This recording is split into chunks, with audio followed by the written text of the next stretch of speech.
Hello and welcome to this Photoshop tutorial. I am Victor Shamaki.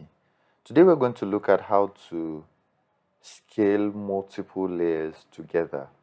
Now, I have this text layer and I also have this rectangle box.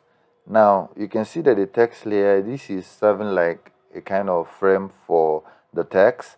Now, I want to scale them together.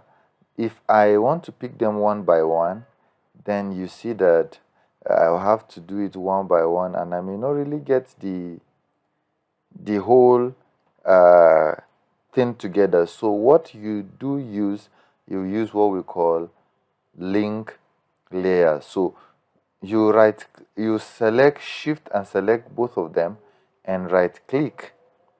Then once you right click, you go to link layers.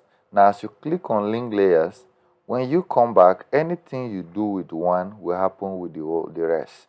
So you see, this saves you time and then it enables you to go. You see, if I go like this, all of them will have the same font, will have the same size, dimension, and everything. So it allows you to drag them together, allows you to move these two layers together. It's just basic, more like, okay, you've grouped them and all of that, but at the end of the day, what you do to one, it happens to the rest. So this is how uh, you can scale multiple layer at once. And that brings us to the end of this short video. I will see you in the next one, but don't forget to like, share, comment, and subscribe.